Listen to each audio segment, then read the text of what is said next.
Good morning and welcome to the July 9th, 2025 City Council meeting. We're going to begin with the invocation followed by the pledge. If you'll please stand. Dear Heavenly Father, I just thank you for today and thank you for our city. Just thank you for our first responders and everybody that just keeps us safe. Lord, I say a special prayer for all the folks down in the hill country, people that have lost their loved ones and people that don't know if they've lost their loved ones or not, the people that are missing. We just ask that you be with those families and give peace and comfort and know that they are loved. Just also ask you to be with the family of David Dykes, be with Cindy and the kids and grandkids as the services today. Just ask that you be with them and to also give them comfort as well. Thank you for the impact that he's had on our city, our community, the region, and ultimately the world. Just thank you for today. It's in your son's name we pray. Amen. Amen. I pledge allegiance to the flag of the United States of America and to the republic for which it stands, one nation, under God, indivisible, with liberty and justice for all. All right, we're going to begin with the minutes from May the 28th, 2025. Move to approve. Second. Got a motion by Wynn, second by Hawkins. Any further discussion? All those in favor say aye. Aye. Opposed? Motion carries. R1. Mayor and council, I'll take kind of the primary on this one. We'll introduce a couple of people here that we have in the audience as well. It's one of the things that Visit Tyler works towards is to look at bringing different activities, programs, conferences, events here to the greater Tyler area. And one of those that they are in the process of doing a review on is the Texas Amateur Athletic Federation's Games of Texas program that is done each year throughout our state in different major locations. And as we put together a possible bid package for the possible 2029 or 2030 season or year for when they would have the Games of Texas. And I think of almost kind of the Olympics, but at almost like a state level, and so a smaller level. It is one of the things that's needed is a resolution from the City Council showing support for our package being presented. And so with us today we have Mark Lord, who is the Executive Director of the Texas Amateur Athletics Federation, as well as several other people that are with him. And I'll kind of turn that over then to Mark if he wants to give any kind of opening words, as well as we have Orlando Brown and Wade Washman to also speak towards this item.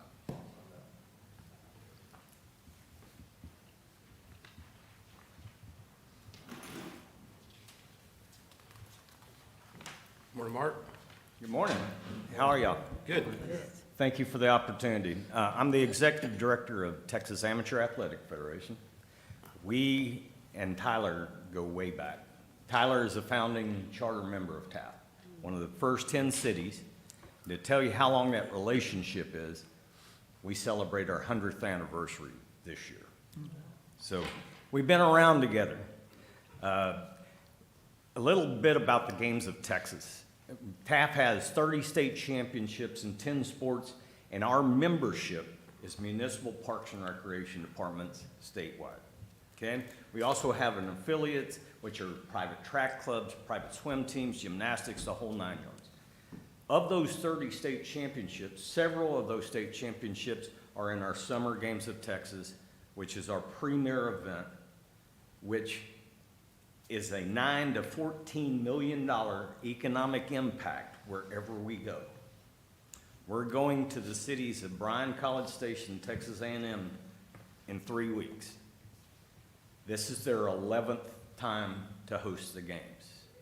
Their CVB says the economic impact is equivalent to 3 home sellout games at Kyle Field the last weekend in July. They love our event.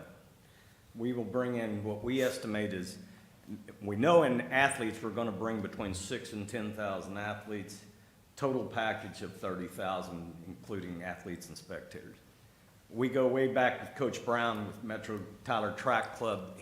He and I have talked about this for 2 years. We have never had our games in East Texas.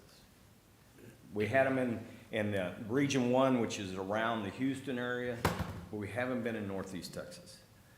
50% of our membership is within 50 miles of the Metroplex in Dallas-Fort Worth. I'm telling you, it is a massive event. But last year, we were in Brownsville with the last 2 years. That was the smallest city at the time to ever host our games. They did an outstanding job. I've viewed all of your venues, potential venues for the different sports. And let me give you an example of just some numbers. Track and swim are our cornerstone sports. And right now, I checked the registration this morning, we're at 19,126 currently. And registration isn't closed yet. It predominantly is, but we have a few regions open. We will bring, just in track and swim, between 5,000 and 7,000 athletes. We bring in the liaisons, which are basically volunteers for us. They're parks and recreation professionals across the state that have done track and swim for, this will be our 38th games this year. We run our cornerstone sports, and we're gonna keep them at a certain level of efficiency. We are the largest track meet in the state of Texas, 4-day track meet. They've put a lot of work here. I'm telling you, y'all have, this is a garden spot. Rose Garden to be specific. We have a history. We would love for y'all to bid on it. We can't guarantee it because whoever bids on it goes before our membership votes on it, and that's where we go. But I think you would present a great package, and it would be beneficial to both. I'm gonna be up front. I won't be here. I'm retiring in a year and a half. I've been in the game for 44 years. But I wanna leave the cupboard full from my organization, and I think this is a great location. Y'all have anything? Thank you for the I'll make a comment while Coach is coming up. You know, I had the opportunity to meet with these three guys last night, with Wade and Coach Brown and Mark. And I think the main thing that may be in everybody's mind is there, at this point in the game, is there a financial commitment on behalf of the city? And the answer is no. And all we are doing, if we sign this letter of support, is throwing our name in the hat as a candidate to possibly be a host city. So it's no commitment on our part, other than it's something that we would support that could happen in 29 and 30. So, you know, I don't know if y'all want to hear from Coach or Yeah, from of Wade. course. Come on up, Coach. Coach Tutu. Hello, how everybody doing? I'm Coach Tutu Brown, real name Lananda Brown. I've been in the sport under Taft Sports for 29 years. We assemble track meets around East Texas every weekend for the summer. As far as the amount of people that it brings, the numbers don't lie on the numbers that they bring. We brought in Wade to just view what was going on, and he was laid over by the number of people that assemble to be at these events. As far as the facilities, we checked out the facilities that you have. Facilities are great. Something that some people fear is the monies that it's going to take to make this happen. We've already cut deals with some of the facilities that it would be no cost to the host city. So we're already in works to keep the idea of numbers down on what it is. But as far as Taft Sports, you can't beat it. We're hosting a regional track meet this weekend at Legacy. We'll have over 600 athletes out there, ages 5 all the way through 18. Mom, grandpa, great-grandma, step-grandmas, everybody's gonna be at the event to see little Bobby go down the track. They will be there, rain or shine, with tents out all over the place. So this event, the documentation is there for you to see how it works. If you don't read the documentation, you will be feared. Okay, so it's the preparation first. Thank you. All right, any questions for Coach or for Mark? Wade, you want to come up and say a few words? Few. I know we got places to be. Thank you for dressing up. I put on a white shirt because I knew I was going to put the suit over. We've seen him at other things, this is actually. It really is dressing up, by the way. Thank you for having us. As Mayor Warren alluded to, all this is y'all as a city council blessing them to even pursue just being in on a bidding process. No commitment whatsoever. My son does run track, great stuff. Been to Corpus Christi a couple times for this state meet, and I was blown away by how many people come in for this deal, and thought, man, this would be really cool for Tyler. This would be a good deal. And you think about 28, 29, or 29 and 30, downtown will be done. Man, we'll be showing off kind of a new look, Tyler. So I think it'll be great. I would love for y'all to bless the endeavor of just throwing our name in the hat. There are deadlines. That's why it's on this city council meeting. One of those deadlines is you got to have a blessing of a council to pursue a bid by a certain date. So, yeah, all you're doing is blessing the opportunity to even throw our name in the hat. So thank you. Right. Appreciate everything you do. Thank you. All right, any further discussion? I move to approve. Second. Got a motion by Haney, second by Nichols. Any further discussion? All those in favor say aye. Aye. Opposed? Motion carries. Good luck. Appreciate you guys. All right, R2. Leanne. Good morning, Mayor. Good morning, Council. Morning. The local park grant program of the Texas Parks and Wildlife consists of 5 individual programs that assist local units of government with the acquisition and/or development of public recreation areas and facilities throughout the state of Texas. The program provides 50% matching grants on a reimbursement basis to eligible applicants. All grant-assisted sites must be dedicated as parkland. If approved by the City Council, the city's Parks and Recreation Department would apply for $750,000 in grant funds. The funding would be used for the development and renovation of Golden Road Park, which needs definitely some upgrades. To apply for this funding, a resolution authorizing the application must be approved by the governing body of the applicant according to the grant application criteria. So the recommendation and the request is that the City Council consider adoption of a resolution authorizing the file of an application with the Texas Parks and Wildlife Department for a local parks grant for Golden Road Park and authorizing the city manager to take all actions needed to receive and expend grant funds. Any questions for Leanne? What Move we- to approve. Well, what will you be able to use the money for? Just anything? Okay. Pretty good. Yes, Specific sir. to Golden Road. Yeah, yes, sir, at Golden Road. Right. Yes, sir. All right, got a motion by Wynn, Second. second by Hawkins. Any further discussion? All those in favor say aye. Aye. Opposed? Motion carries. Thank you. 01. Are you still 01? Oh, Candace. Good morning, Mayor and Council. Candace Johnson, Recreation Manager for Tyler Parks and Recreation. Before I start, I do want to say that in your packet, it does mention the Rose Garden fees, but I will only be bringing to you the fees regarding like recreation, so our pool, our senior center, our glass, and tournament fees. And the Rose Garden fees will be brought to you at a later time. So just wanted to preface the conversation. So first, we're going to talk about Fun Forest Pool.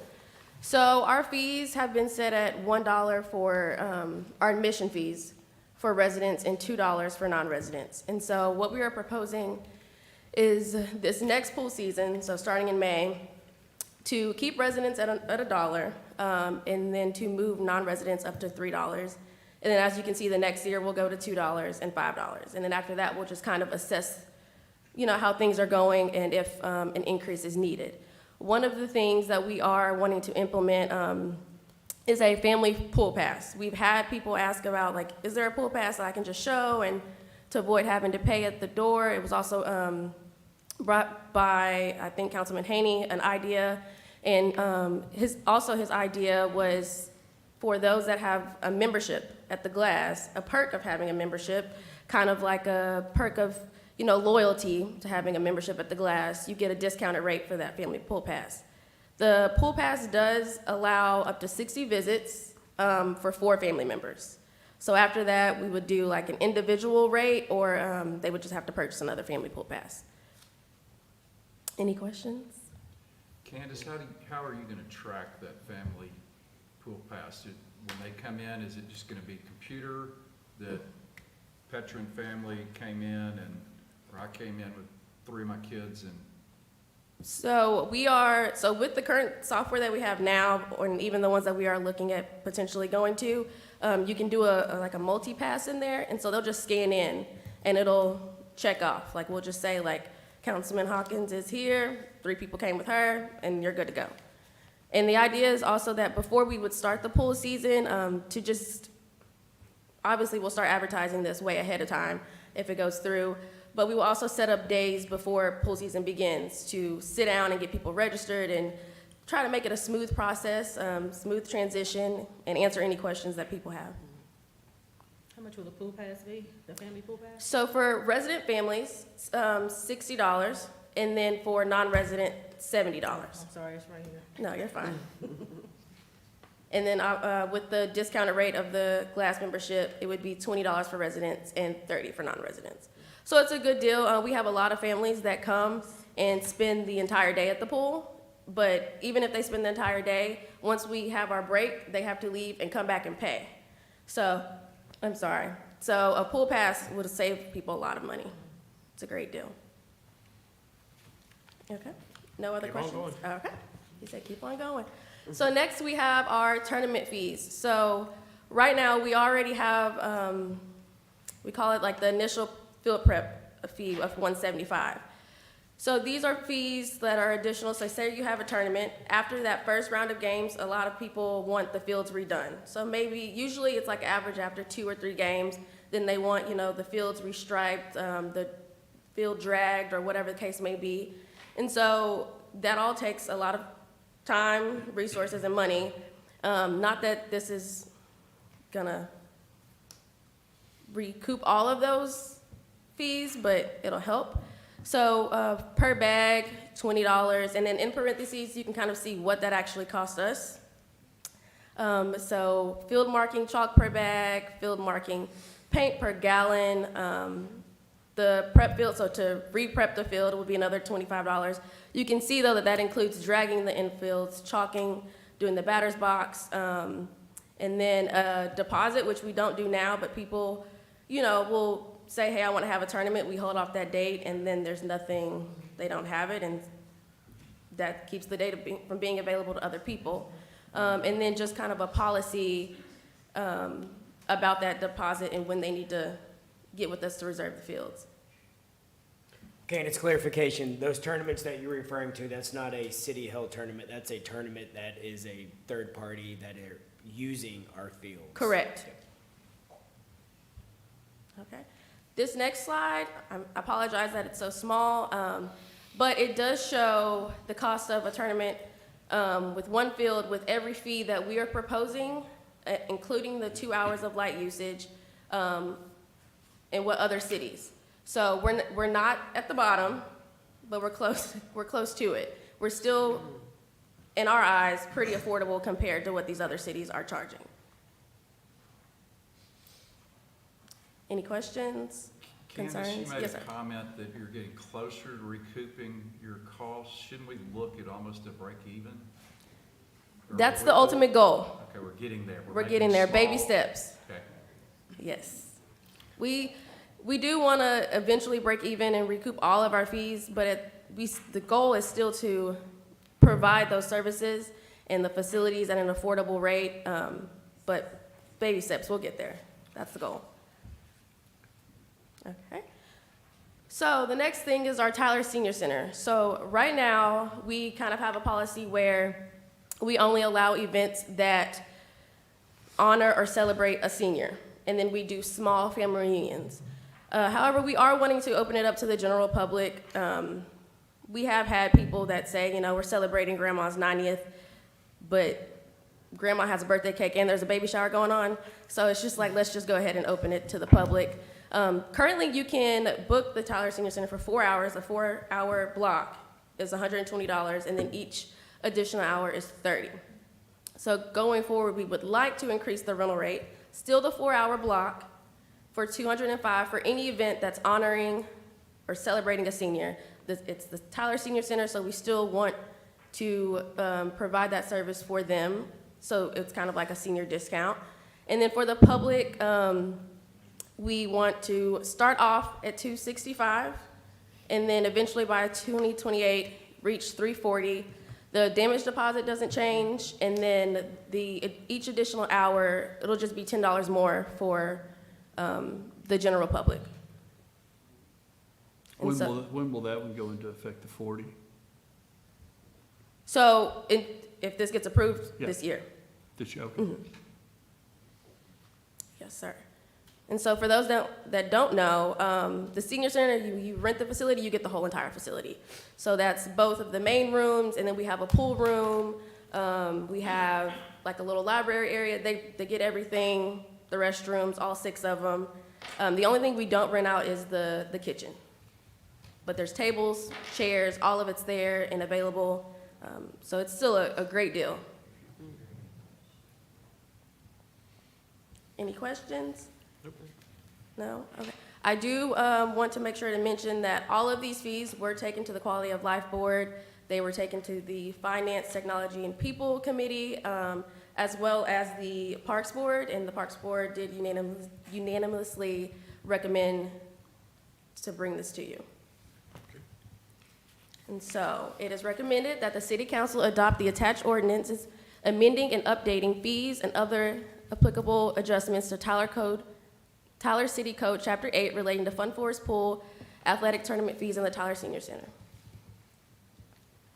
Move to approve. Well, that's a tie. I'm okay. We got a motion by Hawkins, second by Haney. Any further discussion? All those in favor say aye. Aye. Opposed? Motion carries. Okay, thank you, guys. Thanks, Lee. Thanks, Candace. Leroy. Good morning. Item M1 is to request that City Council consider authorizing the city manager to approve Northeast Texas Regional Materials Recovery Facility, NetX, as the successful bidder for bid 25071, the curbside recycle. And about a year ago, by June 2024, Rivers had the structure fire, which closed it. So we pretty much paused the entire program. And last month, Rivers decided that they were not going to open. NetX said that they were officially opening, so we put the bid out.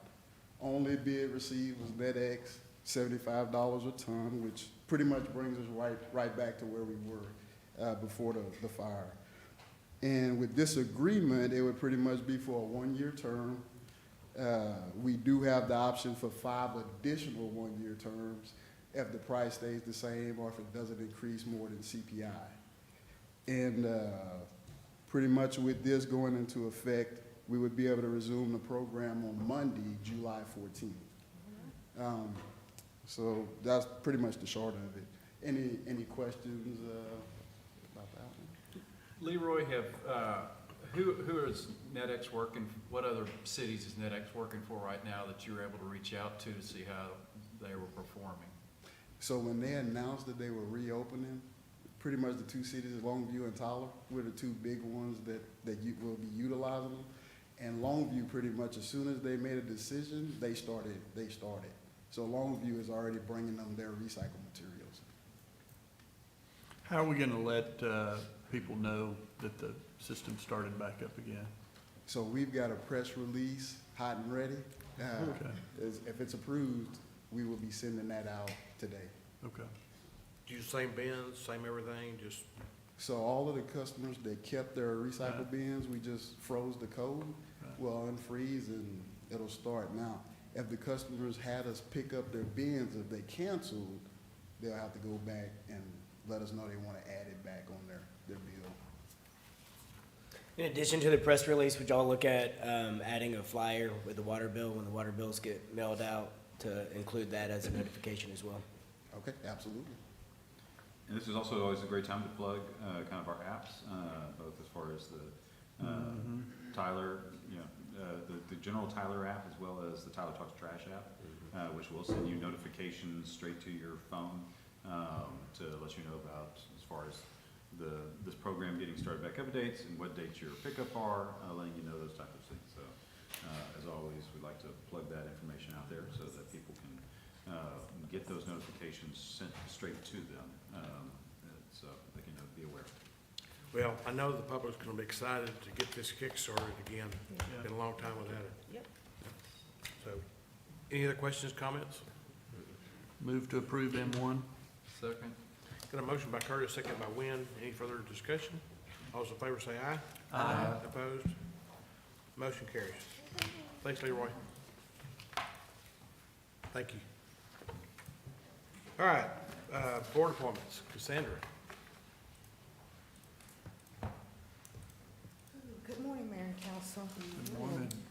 This morning, I'm requesting that the City Council consider appointing members to the half-cent sales tax board for District 3 due to the election of a newly appointed city council member, and also consider appointing a member to District 4 due to the resignation of Elena Lacia, and also reappoint members to Districts 1 and 5. So this morning, I'm coming to you for Districts 1, 3, 4, and 5. District 1, I would like to reappoint Thomas Smith if Councilmember Haney is okay with that. Yes. And also, we have District 3, Archie Castleberry for Councilmember Marsh. District 4, we have Ron Schomburg. Schomburg for District 4. And District 5, Bob Westbrook to reappoint. So the new council members will be Archie Castleberry and Ron Schomburg. And reappoint Thomas Smith and Bob Westbrook, if that is your desire. I think it's an excellent slate. Yeah, move to approve. Second. Got a motion by Nichols, second by Curtis. Any further discussion? All those in favor say aye. Aye. Opposed? Motion carries. Great job, Cassandra. All right, we're down to the consent agenda. Do we want to approve as presented? Move to approve the consent agenda as written. Second. Got a motion by Curtis, second by Wynn. All those in favor say aye. Aye. Opposed? Motion carries. City manager's report. All right. Mayor and council, it's kind of odd that we sometimes, it's rare for us to see kudos on the rants and raves, social media stuff, but there was one, our Gallery Main Street's newest exhibit, the Caldwell Zoo Wild Expressions, was an exception. And the first went on to talk about the fact that I went to the Plaza building in downtown Tyler to see the art exhibit that some animals at the Caldwell Zoo painted. It was worth the trip to see them. They have all sold and we picked up after the exhibit closes. The ones showing are my favorites. All the money goes to the zoo to help with the upkeep of the animals.